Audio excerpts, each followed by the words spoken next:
Hello குட்டீஸ், welcome to நம்ம தியா channel.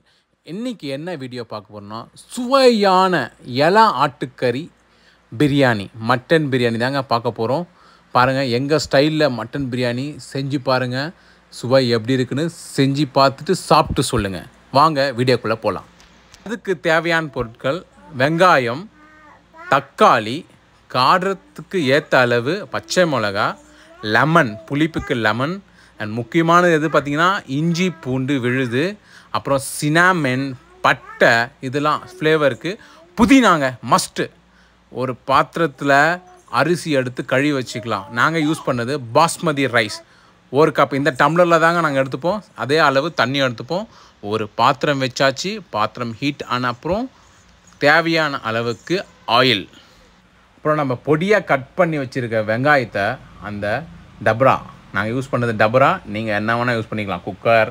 ஆனால் டபராவில் செஞ்சால் சூப்பராக வரும்ன்ட்டு ஒரு நம்பிக்கைங்க. அதனால தாங்க டபராக நாங்கள் யூஸ் பண்ணோம்.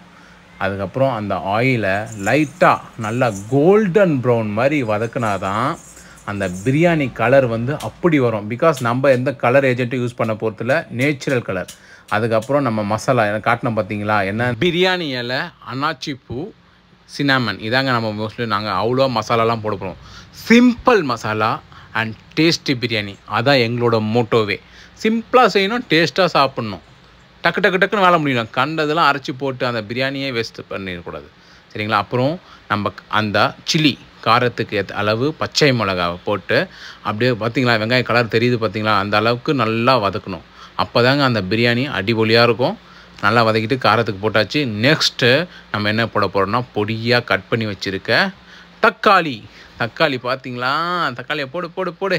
தக்காளியை போட்ட பிறகு அந்த பிரியாணி கலர் அப்படி அடிபொலியாக வரும், அழகாக வரும். பார்க்கவே அப்படியே அந்த மசாலா பார்த்திங்கன்னா அப்படியே ஒரு சாப்பாடை போட்டு கலந்து சாப்பிடலாம் போல தோணும், அந்த அளவுக்கு வரும். தக்காளியை போட்டாச்சு. தக்காளி அந்த வெங்காயத்தில் போட்டு அப்படியே நல்லா வதக்கணும். வதக்கின பிறகு, ஏன்னா முக்கியமான இன்க்ரீடியண்ட்டே அந்த தக்காளியும் வெங்காயம் தாங்க பிரியாணிக்கு. அந்த மசாலா பார்த்திங்களா கலர்ஃபுல்லாக இருக்குல்ல, அந்த கலர்ஃபுல் வந்துட்டாலே பிரியாணி வந்துடும். அப்புறம் இஞ்சி பூண்டு விழுது, அரைச்சி வச்சுருக்க இஞ்சி பூண்டு விழுதை போட்டு கலந்துன்னு வாசனை அப்பயே வந்துருச்சு. அப்பயே தெரிஞ்சு போச்சு இன்றைக்கி நம்ம பிரியாணி வேறு லெவல் பிரியாணின்ட்டு. இஞ்சி பூண்டு விழுது போட்டு அந்த பச்சை வாசனை போகிற வரைக்கும் வதக்கிட்டு, நம்ம யூஸ் பண்ண போகிற மிளகாய் தான் காஷ்மீரி மிளகாய்த்தூள். அதான் காரமும் கம்மியாக இருக்கும், கலரும் சூப்பராக இருக்கும். அதுக்கப்புறம் ரெட் சில்லி பவுடர், வெறும் மிளகாத்தூள் போட்டோன்னா அது கொஞ்சம் தான் போடணும். நாங்கள் ரொம்ப காரம் யூஸ் பண்ணிக்க மாட்டோம். ஆனால் ரொம்ப கொஞ்சமாக மைல்டாக தான் எங்களுக்கு இருக்கணும், ரொம்ப காரமாக தான் எங்களுக்கு செட் ஆகாது. அதனால் வெறும் மிளகாத்தூள். நீங்கள் உங்களுக்கு காரம் எப்படியோ அதுக்கேற்ற இதேமாதிரி ஸ்டெப்ஸை ஃபாலோ பண்ணுங்கள். சுவையான பிரியாணி உங்கள் தட்டில், அப்புறம் உங்கள் வயிற்றில் அப்படி இருக்கும். சொல்லவா வேணும்னு சுவை அப்படி சொல்லுவீங்க. கமெண்ட்டில் சொல்லுங்கள் செஞ்சு பார்த்துட்டு. அப்புறம் சுவைக்கு ஏற்ற உப்பு.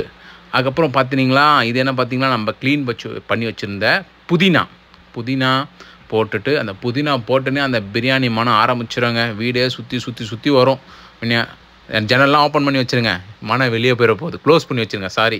ஏன்னா பிரியாணி மனம் பக்கத்துக்கு போச்சுன்னா நம்ம சாப்பிடும் போது மனம் இருக்குது. அதனால் ஜன்னல் என்ன பண்ணணும், க்ளோஸ் பண்ணி வச்சிடணும். இது ஒரு முக்கியமான ட்ரிப்ஸு பிரியாணியில். பார்த்திங்களா எப்படி இருக்குது பார்த்திங்களா, கலர்ஃபுல்லாக ஆயிடுச்சுல, செம்மையாக இருக்குல்ல. இப்போ கொஞ்சம் தயிர் ஆட் பண்ணிக்கலாம். அதான் புளிப்புக்கு தயிர்.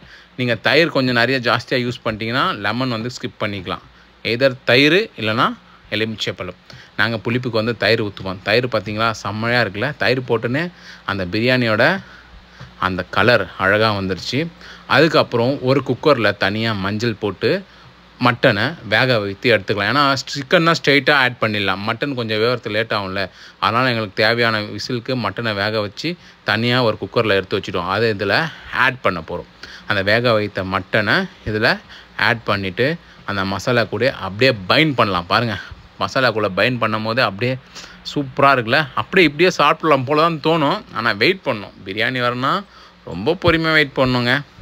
சிம்பிளாக செஞ்சிடலாம், ரொம்ப மசாலாவே இல்லை. பார்த்தீங்கன்னா நாங்கள் எந்த அளவுக்கு அந்த அளவுக்குலாம் எந்த மசாலா எடுத்தோம். அதுக்கப்புறம் நம்ம அரிசி எடுத்தோம் பார்த்தீங்கன்னா, அந்த டம்ளர் 1.5 கப் அரிசிக்கு எடுத்தோம். அதனால் 2.25 கப் அளவு தண்ணி ஊற்றினா கரெக்டாக தெளிவாக வந்துடுதுங்க பிரியாணி.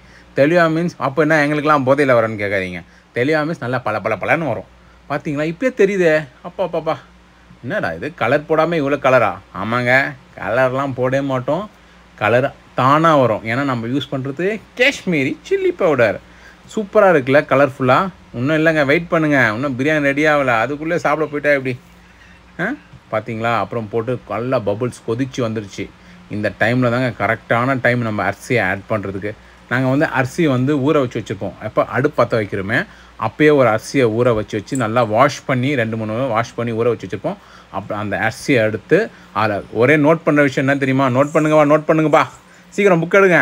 என்னென்னா, அரிசியில் வந்து தண்ணி அவ்வளோவா இருக்கக்கூடாது, நல்லா ட்ரை பண்ணி வச்சா தான் அதை அந்த உள்ளே இருக்க அந்த தண்ணியை சூப்பராக அப்சர்வ் பண்ணி அப்படியே பல்லன்னு வரும்.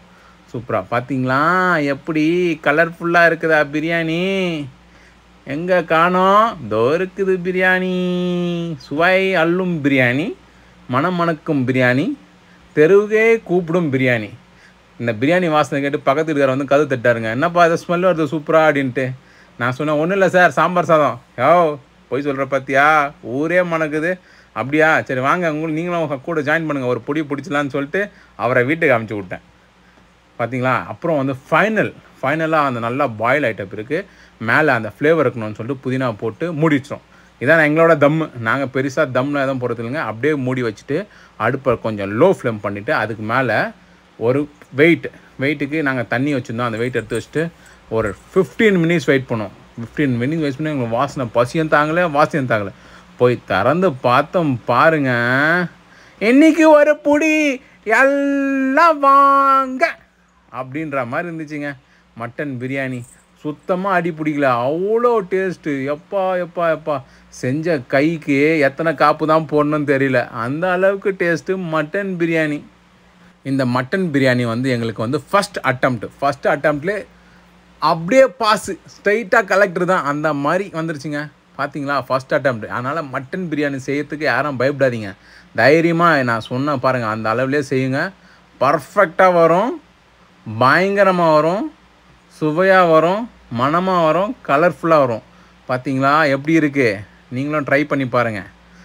சாப்பிட்டு பார்த்தோன்னே அந்த பார்த்துருப்பீங்க எப்படி செஞ்சோன்ட்டு. சாப்பிட்டு பார்த்துடலாமா சுவை எப்படி இருக்குன்னு? ஆனால் மனம் அல்லுதே. சரி, அப்படியே டேஸ்ட் பண்ணிடலாமா? நல்லா உதிரியாக இருக்கு பாருங்க. வரா